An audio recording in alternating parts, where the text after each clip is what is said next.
You know, it goes to the basics, right?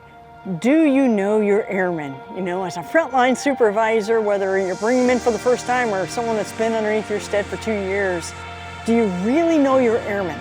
And it becomes a little harder when you don't see them every day, but this is where intrusive leadership comes in, right? You pick up the phone, you call them every day and see how they're doing, right? And you see how their family is doing so that you know when they're not having a bad day. You see, you don't know that unless you've had that relationship.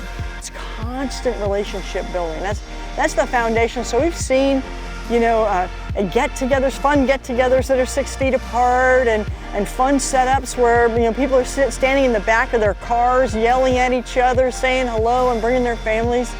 But the bottom line is, unless you have that relationship, you really can't make that connection. That is like job one, COVID or not. Yeah, we're social creatures, all of us are, whether you're introverted or not.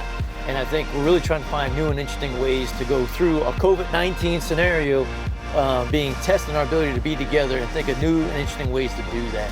We got to be able to connect our airmen to the service that they join, Air Force. We got to connect our airmen to the units they're assigned, whether it's the comm squadron or whether it's wing staff agencies. We got to be able to connect them to their peers, help them look out for each other and work through these hard problem sets, and finally connect them to leadership. And I think that requires everybody, all echelons, to be very cognizant of what it takes to do that, but still stay safe under the restrictions that we're facing right now.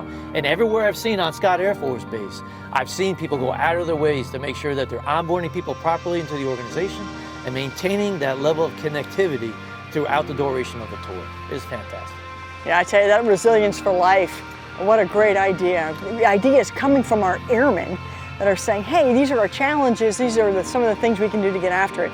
Nothing that's being pushed down from them, it's a ground swelling that says we want to be connected every day. Here are some new ideas. So I was really excited about hearing that. I mean, we didn't have people sitting in a room trying to decide what's best for people that are in a different tier. We had people from every tier come forward and say, what are your obstacles for resiliency? What are things that are affecting your mental wellness? And everybody brainstormed, came together, solidified some ideas, and then just pushed forward, and it's constantly evolving. It was fantastic, boss. Yep.